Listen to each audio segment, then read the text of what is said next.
Have you ever looked at your wife and realized she's not the same woman you married? Not in a bad way, just different. And you can't quite put your finger on when it happened or why. Here's what most men don't realize. The woman you're living with after 40 isn't changing because she's unhappy with you. She's changing because for the first time in decades, she's becoming herself again. And that shift, the one you're noticing, it's not about you losing her. It's about her finding parts of herself she had to set aside.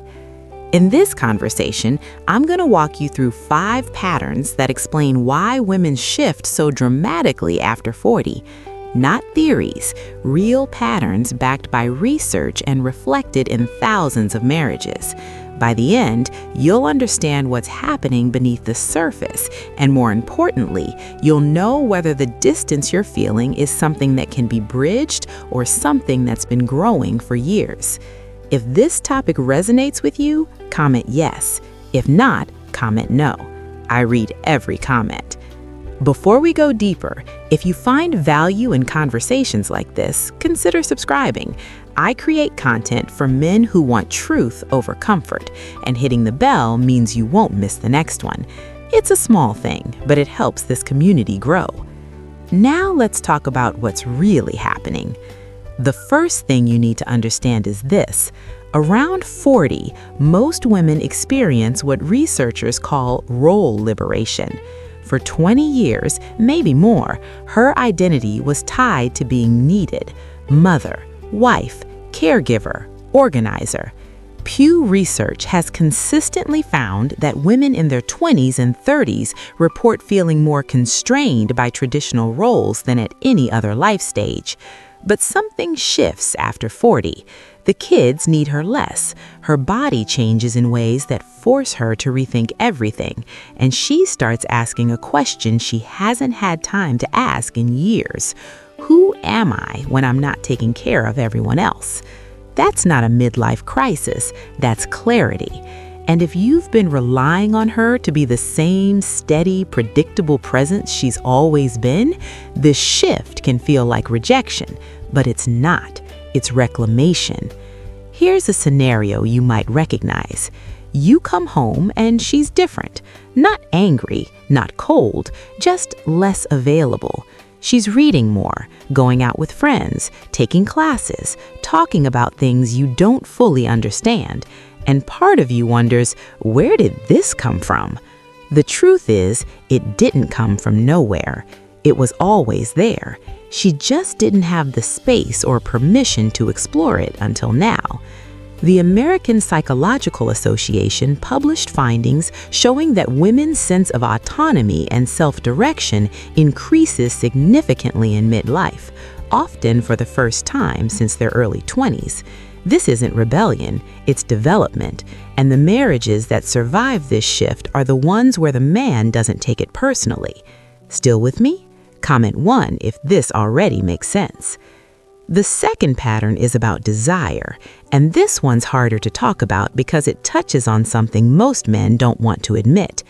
After 40, many women lose interest in sex, not because they're broken, not because you're failing, but because the hormonal and emotional equation has changed. Estrogen drops, testosterone drops, desire becomes less automatic.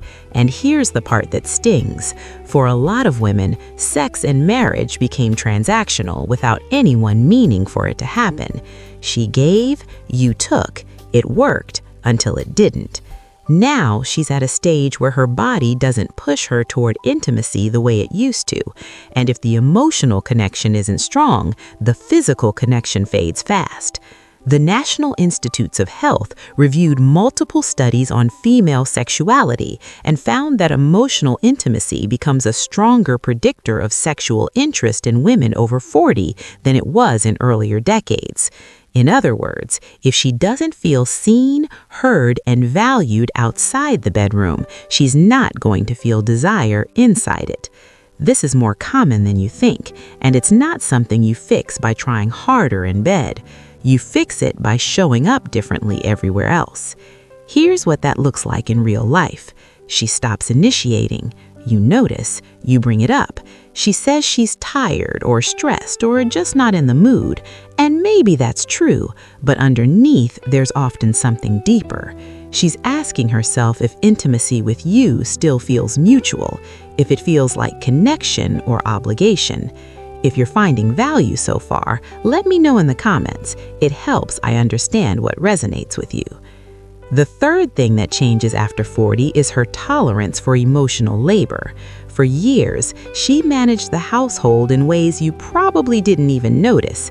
She remembered birthdays, scheduled appointments, kept track of everyone's needs. She smoothed over conflicts, anticipated problems, made sure everything ran.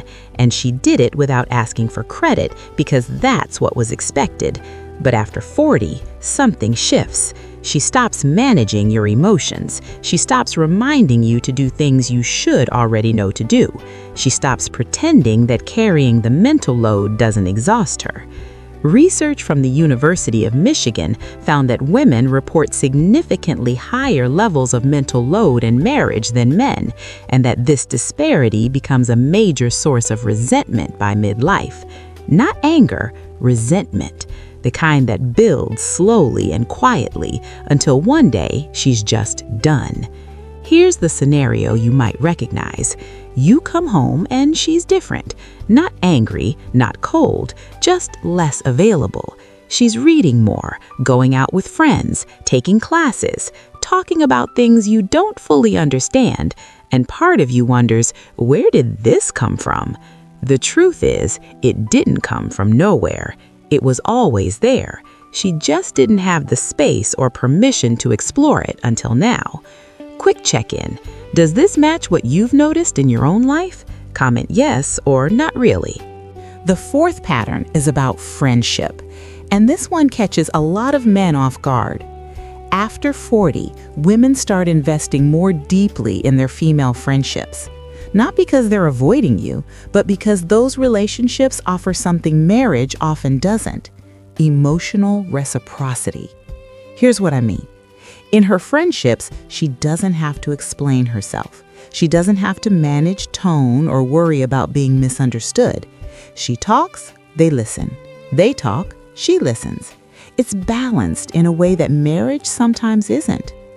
A study published by the Journal of Social and Personal Relationships found that women's same-sex friendships provide higher levels of emotional support and validation than their romantic relationships, particularly in midlife.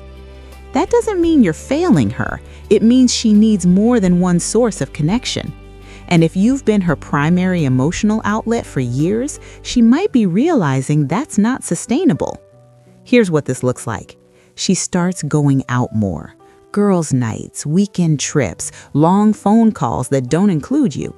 And part of you feels left out, maybe even replaced. But what's really happening is she's building a support system that doesn't depend entirely on you, and that's healthy. The marriages that struggle with this are the ones where the man takes it as rejection.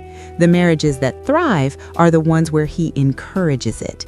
Because when she has strong friendships, she brings more into the marriage, not less. The fifth thing that changes is her willingness to stay in a marriage that doesn't grow. This is the hardest one to hear, but it's the most important. After 40, women become less willing to settle. Not because they're selfish, but because they're running out of time to live the life they actually want. The divorce rate for couples over 50 has doubled in the last 30 years, and researchers at Bowling Green State University found that women initiate the majority of these divorces, not out of anger, out of resignation. They look at the next 20 or 30 years and realize they don't want to spend them feeling unseen. Here's the brutal truth. If your marriage has been running on autopilot, she's noticing. If conversations have become transactional, she's feeling it. If you've stopped being curious about who she is now, she's aware. And at some point, she's going to decide whether it's worth trying to fix or whether it's better to start over. This doesn't mean your marriage is doomed. It means you have a choice. You can acknowledge what's shifting and lean in, or you can ignore it and hope it goes away. But I'll tell you this, hope is not a strategy, and the window for reconnection is narrower than you think. Here's what I see in the men who navigate this well. They stop defending. They start listening. They ask questions they haven't asked in years. Who are you becoming? What do you need that you're not getting? What would make you feel alive again? And they listen to the answers without making it about themselves. That's not easy, but it's the difference between growing together and growing apart. Let me pull this together. Your wife isn't changing to hurt you. She's changing because life is asking her to. Her body is different, her role is different, her awareness is different. And if you're feeling distance, it's not because she's checked out, it's because she's checking in with herself for the first time in decades. The question is whether you're willing to meet her there, not as the man you were when you got married, but as the man you're becoming now. Because here's the thing most men miss. She's not asking you to be perfect. She's asking you to be present, to see her, to hear her, to grow with her. And if you can do that, this shift doesn't have to be a crisis. It can be a beginning. What's one thing you've learned about yourself with age? I genuinely like to hear. If this conversation spoke to you, consider subscribing. I create content for men who want to understand relationships at a deeper level. And share your thoughts below. I read every comment. This isn't the end of the conversation. It's the start of one. See you in the next one.